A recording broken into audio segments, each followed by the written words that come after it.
Welcome to another exciting episode of Health Up. I'm your host, Anthony Harcher. I'm a clinical nutritionist and lifestyle medicine specialist. Health Up is all about enhancing and enlightening your well-being. And today we are blessed to have with us Stephanie, who's an elite gymnast, or was an elite gymnast for a good 15 years. And now she's an exercise physiologist with longevity exercise physiology. And we're going to be discussing a topic of one of our listeners actually suggested that we talk about exercise addiction. So I thought there'd be no better person than to discuss it with Steph, as you know, she's been on that journey and walked the path. So welcome, Steph. How are you doing? Good, thank you. How are you? I'm fantastic. You want to tell us a little bit about yourself and how you've arrived at what you're doing today? A little bit about your story, your journey? Yeah, definitely. So I started my sporting journey as a gymnast. I started gymnastics when I was about 4. I started initially with artistic gymnastics, which is your typical bars, beam, vault, floor. I competed in artistic gymnastics for a few years, and then when I was about 7, I transitioned into aerobic gymnastics, which is a slightly different type of gymnastics. There's 4 or 5 different gymnastic areas that you can compete in, and this is just another one of them. So I started competing in gymnastics, and as I got older, the training started to ramp up. I started kind of my, 20 to 25 hour training weeks from probably when I was about 9 or 10, and yeah, from there, did the typical schoolgirl thing where you try and sink your teeth into every sport you can at school. So I did everything from athletics to swimming to cross country to netball, anything that I could do. And as I started to get older, that started to obviously take a bit of a toll on my body. So when I was 15, I had both my ankles reconstructed. I had bilateral ankle reconstructions at once. So I was in a wheelchair for 6 to 8 weeks. And then after that, I was on crutches. And that was to continue my career in gymnastics. And throughout all of this, I was competing overseas and competing in Australia on the state and national team.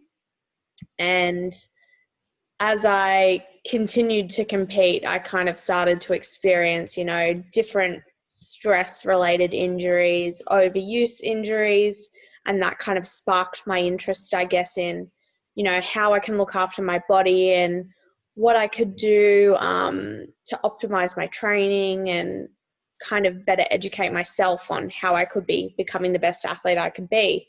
And that's kind of where my interest started to peak for things like sport and exercise science and exercise physiology. So when I finished school, I decided that sport and exercise science would be a really good pathway for me to kind of better educate myself. And from my sports science degree, I finished that and decided that working face-to-face with people and trying to kind of improve their health and learn about different chronic disease and chronic injuries, chronic pain sort of pathologies, that's how I ended up in exercise physiology. Fantastic. And by the sounds of it, you really enjoy what you're doing, which is great. Are you still doing any sports at the moment? You still compete? Do you still train intensely? What are you up to these days? Yeah, so I retired in October last year. I had my my last World Championships in the Netherlands. So I finished on a high. I came second, and then I decided that I'd throw the towel in after that. So now I still train most days. I have a little bit more of a structured training schedule now where I factor in my rest days. And obviously back then, training kind of ruled my life and my schedule, whereas now I still train on a pretty strict schedule, but I definitely allow a lot more time and space for, if the body's feeling it, it's feeling it. If it's not, it's a rest day. So It's definitely less intense, but I'm still training a fair bit. And so now that you're listening to your body as to your exercise intensity, Did you always have that inclination to listen to your body as to how you would train, or were you very much driven by what your coaches or the program said and just went out and did whatever it took to complete the program? Just really interested to see if you've evolved into this, I exercise according to how I'm feeling, or you were just of a different mindset back when you're competing as an elite gymnast.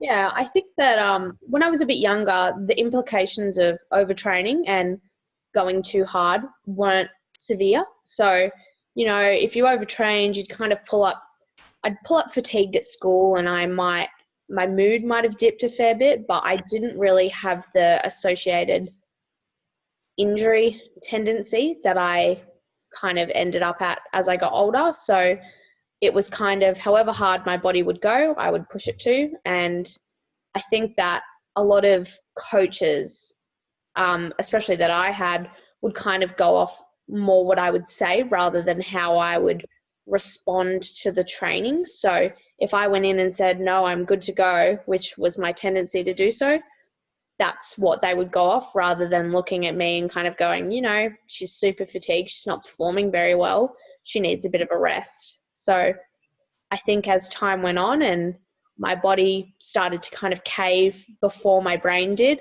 that's when I started learning that taking rest was going to be more beneficial to the training outcome and the competition outcome than pushing through the pain and ending up kind of performing at my 70-80% rather than taking the time I needed to recover and then performing at my 95-100%. And did you do much with heart rate variability? I know that's a big measure these days as to whether an athlete who's ready for I guess a peak or a hard and intense session, or whether it's going to be a more a lesser intense session. Did that come about in your latter years as to whether the coaches were looking at heart rate variability, and or do you believe in that science to begin with? Yeah, I definitely believe in the science of it. As far as my training went, no, it wasn't something that was ever factored in. It wasn't actually something that my coaches were even aware of. I think that it's definitely in gymnastics, it's not something that's looked at too heavily. It's more because it's a little bit less of an endurance sport, and coaches would more go off mood and muscle fatigue, delayed onset muscle soreness prior to a session, rather than things like heart rate variability. So it was something that would more interest me now, but not when I was competing. Okay. And just on the topic of exercise addiction, we haven't discussed the definition, but would you classify yourself as someone that was addicted from an early age to exercise or not? Yeah, I mean, look, if I were to look at the textbook definition of exercise addiction, it's what you would consider an unhealthy obsession. So I think for different people, exercise addiction presents in different amounts and different modes. I think for me, definitely, I think I was addicted to, gymnastics is a very aesthetically based sport. So I was addicted to exercise from a perspective of, okay, there's an expectation for me to look a certain way when I compete. So in order to get that, I need to train more. So from that perspective, definitely, I think then it also comes down to an addiction to success that, especially when you're younger, is associated with go hard or go home. So the more you do, the better the outcome. And I think for a long time I was addicted to that mentality of it. If I train the hardest and I train the longest, I'll be the best. And that's a misconception that I think is really common, especially in younger athletes and athletes that are uneducated about training principles like periodization and progressive overload. So I think in those two aspects, definitely I was addicted to exercise. And reflecting back, what would you tell your younger self today? Or rest. when you need it. When your body is telling you to rest, do it. Yeah, because I think I could have saved a lot of time off from overuse injuries. I could have better spent, gaining strength or perfecting other elements of my routines that I wasted having to sit at home not doing anything because I'd pushed myself too hard. Yeah, so I think that's a great tip for, I guess, younger people, is to really get in touch with how you're feeling and less, I guess, carried away with the environment and what's going around you, and really, look within. And I think what you've gained over the years is that you'll get better, more optimal performance the more intuitive you are with your body, the more connected you are.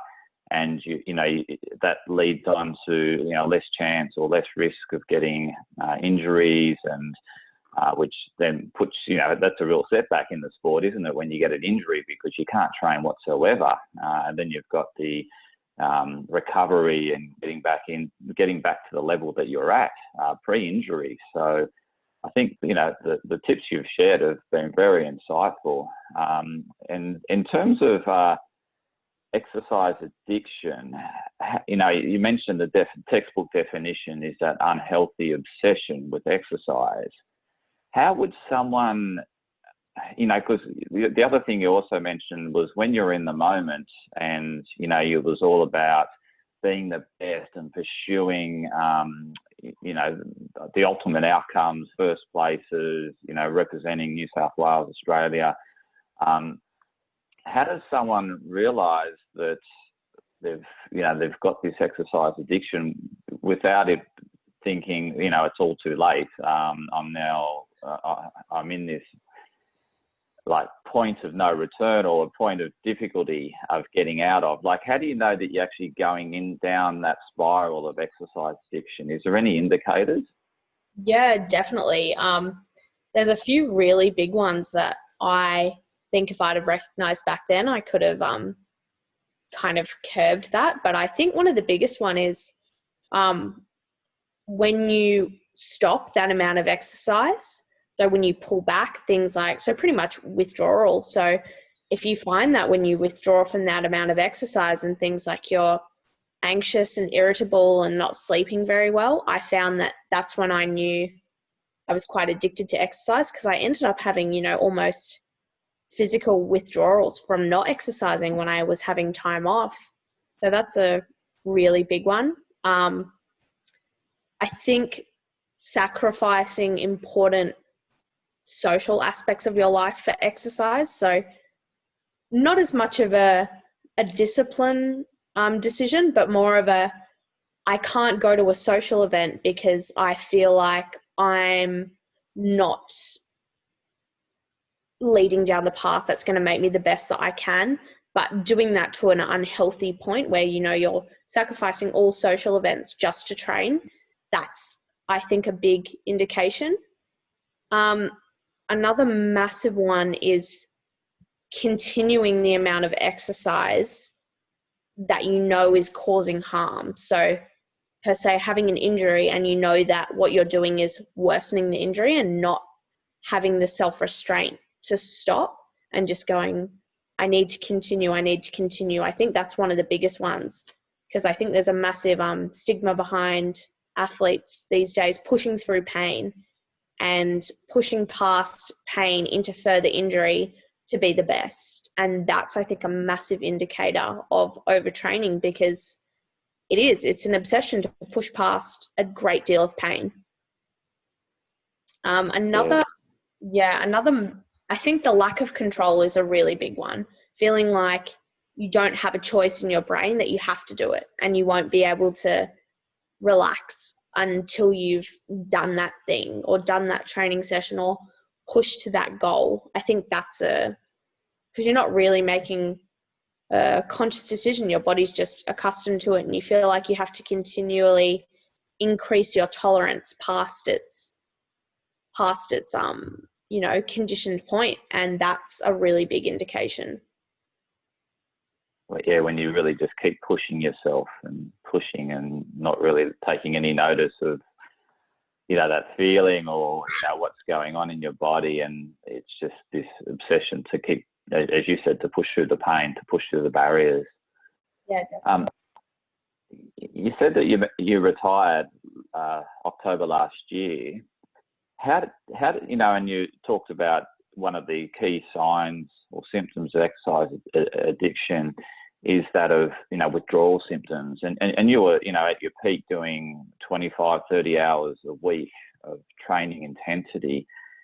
How have you gone about that transition from elite athlete to I guess no longer elite, but still liking to enjoy moving the body and being healthy, and so I'm just interested in how you've managed that transition, and if you've got any tips for anyone that's feeling that exercise or experiencing that exercise addiction and want to know how they can transition away from it.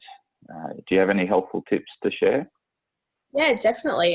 That was something I struggled quite a lot with, actually, was knowing what to do next and what was appropriate, and what I think that I still probably train a lot more than a normal person would. But for me, it feels like I'm only going, 50%. I think that reprioritizing is a massive one. So allowing exercise to still be an integral part of your life, because when it has been for such a long time, it's, I think, quite naive to think you can just switch off that part of your brain that's so accustomed to even being used to the dopamine and endorphin release that you get from exercise, which are, I guess, your happy hormones that you get from exercising. It's finding ways to, I think, other ways to even incorporate social aspects into exercise. So changing from an environment where you're exercising and the mood is, I'm there to be the best, and there's nothing else in my training session. Finding ways to go, there are some sessions where I'm going to work really hard, but other exercise days are just going to be going for a brisk walk with my friends, and you're still getting that rush you get from exercise, but it's just at a different pace. Or I've done lots of fun high intensity activities in the last 8 to 10 months. I've tried out things like boxing and CrossFit, and just things that I enjoy and that are still giving me that rush, but it's not with the same pressure and with the same obsessive mindset that I had prior.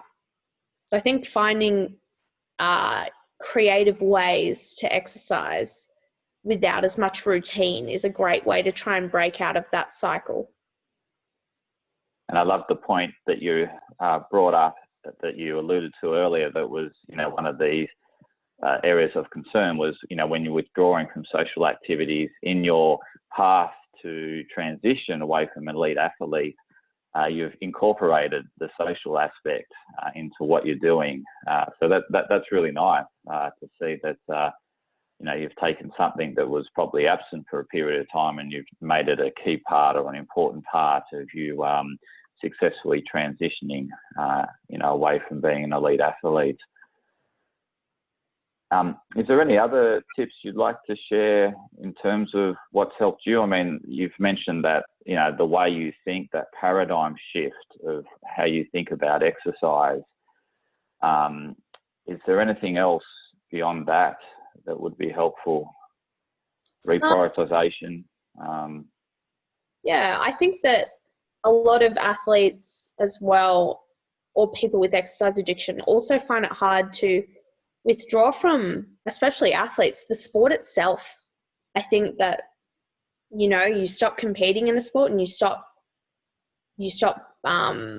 being a part of it. And the withdrawal also not as much comes from the exercise, but from the sport itself. And I definitely found that a great way for me to not feel like I had to go and train for gymnastics was by being a part of it in different ways. So things like helping with a bit of coaching or that sort of thing helped me to still feel like I was a part of the sport without actually pushing myself to go and train for the sport, if that makes sense. That does. That makes real sense, because in a sense that your identity for all those years, for a good part of your life, or for probably, you know, a majority of your life, was identified, you know, your self-identity is attached to gymnastics. And I'm thinking that, you know, when people think of Steph Kelly, that they're thinking of, you know, a gymnast, an elite gymnast.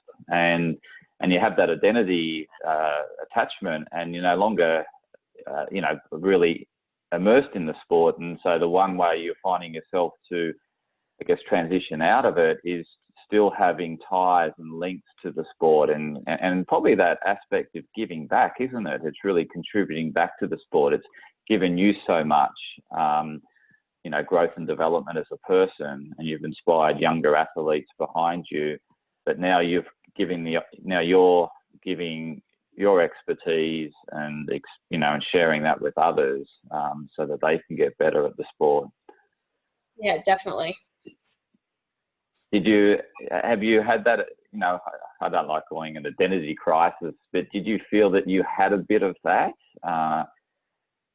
Yeah, 100%. I mean, my whole life, I think I've been the gymnast or the aerobic gymnast. It's always, you know, at school, that was what I was, and at uni, that was what I was. And, you know, even in my new career, that's a lot of the time when you're trying to identify with people and identify with people about exercise. That's my biggest exercise experience that I've had. So, yeah, definitely. And I think it's still a massive part of who I am, and it has it's formed, I guess, who I am as a person, but it's now something that I can look back on and use it as more of a learning and a teaching experience for me to give others as an kind of an upper hand, I guess, for my exercise physiology prescription, because it gives me the little bit of an edge that a lot of people don't have, rather than it's the only thing of who I am.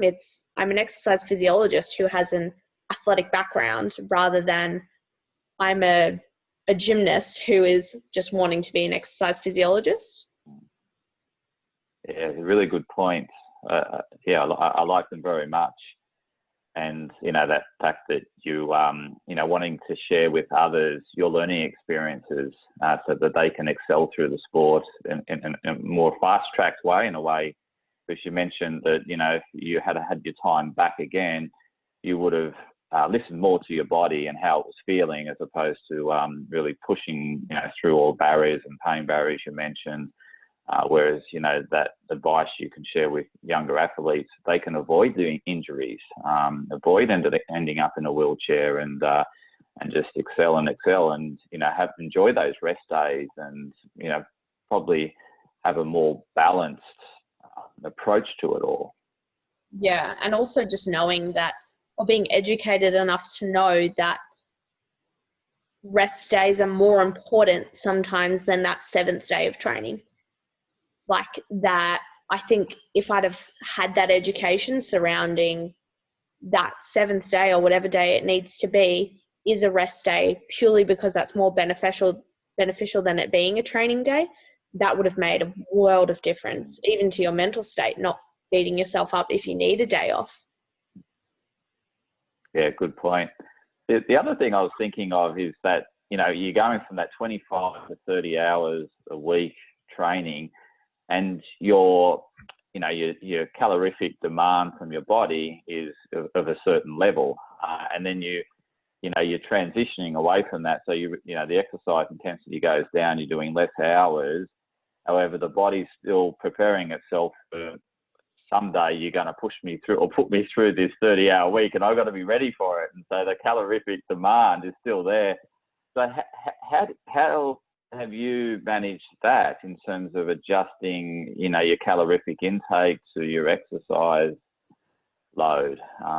Has that been difficult, challenging? Because I certainly see it with other elite athletes, that initial transition, whether it be 6 months after they retire, or 12 months, or even 3 years. That still needing, or their body's still saying, give me that, like it's like a set point they've established. The body's established a set point around, I need this calorific intake because this is where the expenditure level is, but the expenditure level drops off and the intake's still where it is. It seems stuck. Have you got any tips around managing that transition? Because I could see that being a challenge. Massively.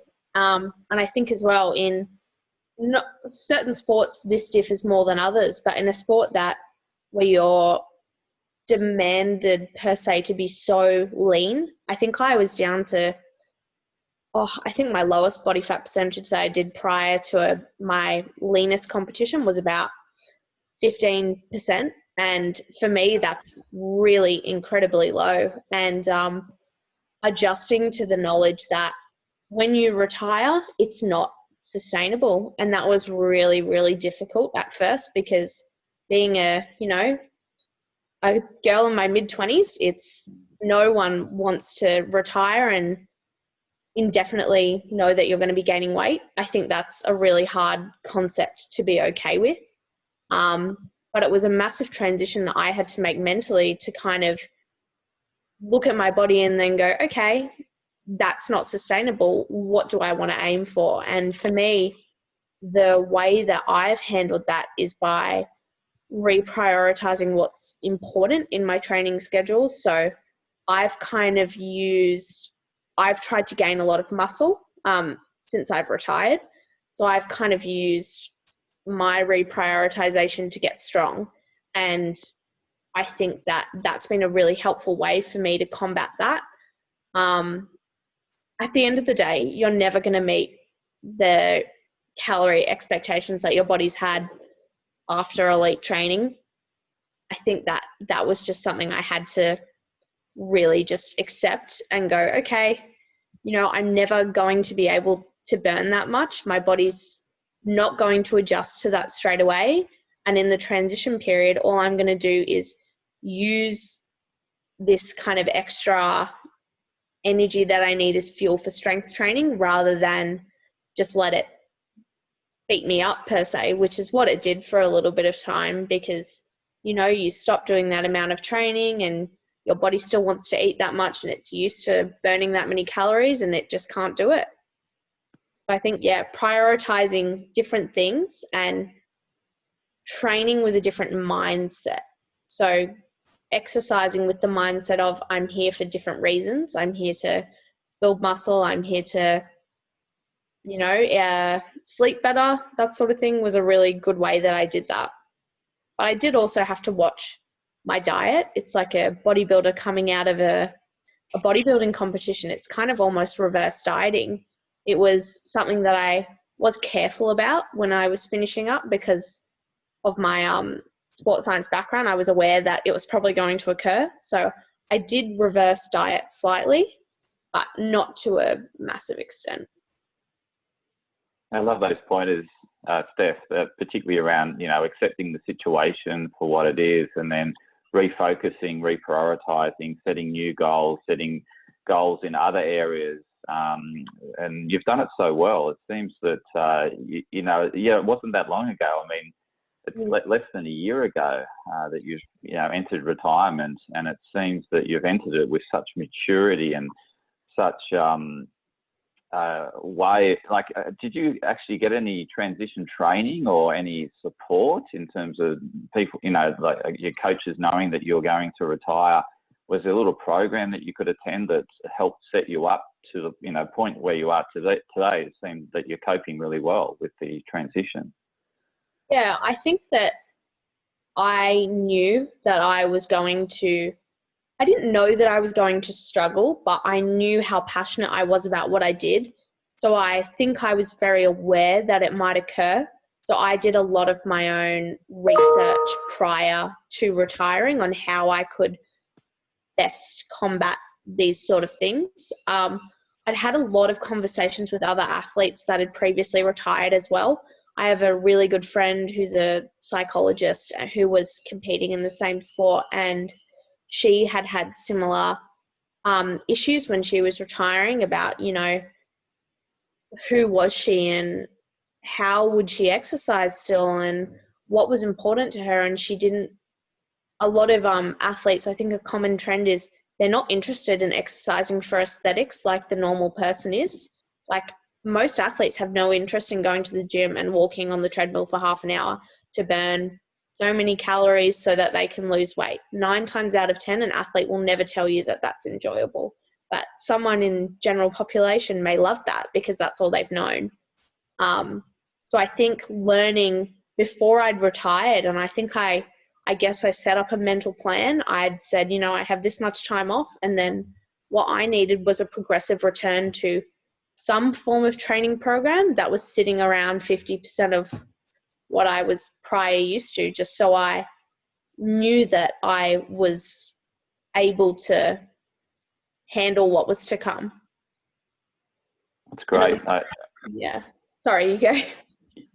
I was just going to say, I liked how you prepared yourself in a sense, knowing that there was going to be a gap in your week, given that you committed so much time and devotion towards your sport, and that you're planning that time out. Because I can imagine if you didn't plan that time out, it could go to very unhealthy other areas, like you could end up spending all that time in the pub, as an extreme. But so I'm just thinking, like, you really thought it and planned it, and as you said, you actually planned it out, and you spoke to people that were knowledgeable, had experience and expertise in the area, which really helped you. And I think you're a wealth of knowledge in terms of helping I guess the next generation of athletes transition from their elite sport to where they want to be post being that, having that self-identity as that elite athlete. So very much. Yeah. Is there anything else you'd like to share on the topic that we may have missed, or that you think is important? I think something important to address is also just why athletes also get addicted, and this one probably more relates to general population who get addicted to exercise, is recognizing what the addictive factor is and being able to find other ways to kind of fill that gap without it being exercise. So I mean, people that are addicted to exercise are usually addicted to the dopamine or endorphin release that's associated with that. And I think what's important to recognize is that you can get that feeling without exercising. I mean, dopamine release and endorphin release can be from something as simple as going for a walk with your friends at a brisk pace. And I think a lot of people think that they have to be, like, a lot of the fitness industry today tells you that you've got to be doing these hardcore exercise programs 5 days a week to get that rush and that burn. And you don't have to be doing that. You can find so many other exercise modes. For some people, it's, running with their dog for 20 minutes, and that's what does it for them. And they're able to kind of fill that void that way. So I think it's just important to recognize that you can do it in different ways rather than just pushing yourself to the limit and the industry telling you that that's the only way that you can do it. Yeah, that's a really, really helpful point, Steph.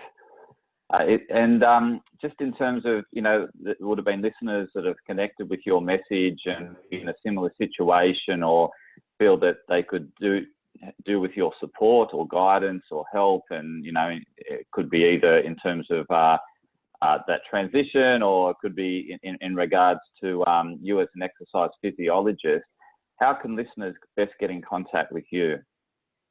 Yeah, look, we have, I'm a part of a company called Longevity, Exercise Physiology and Personal Training.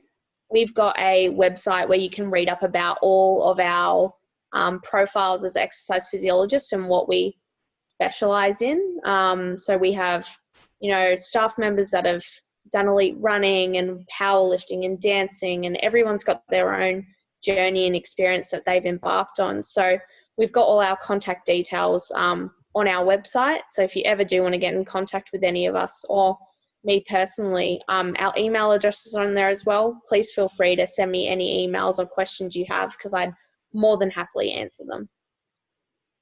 Yeah, thank you so much, Steph, for sharing all your knowledge and expertise. It's been wonderful and very insightful for me to hear it from you. And congratulations on a fantastic career, and congratulations on a successful transition as far as I can see and hear from what you're telling us is certainly you've really managed that transition well. And I think you're a shining light for certainly the next generation of athletes to come through as to how to do it successfully. And also you shared with us that insight around how to navigate through exercise addiction. And, first it starts with recognizing that you have it. And then you helped us with some tips on how to work through that addiction. So I really appreciate your time, Stephanie. Thank you so much. My pleasure. Thank you so much for having me on. I've really enjoyed it. A pleasure. We'll have to have you back. We'll find another topic, and I'm sure the listeners will give some feedback, because this episode came as a result of one of the listeners, thinking this would be a great topic to discuss. And I'm so glad I came across you, Steph, because I think you've been the best person that would have been. I couldn't have thought of anyone else better than someone with you that's actually walked in the shoes of an elite, been an elite athlete. So it's been so wonderful. So yeah, we look forward to having you back, and listeners certainly, leave comments, let us know what else you'd like to hear or what else you'd like to know from Stephanie in terms of tips, whether it be around exercise physiology. More than happy to receive your feedback, and continue to follow and listen us and like the podcast. So thank you so much. Thank you, Stephanie. Really, it was a delight talking to you. Thank you. Thank you so much, Anthony. You're welcome.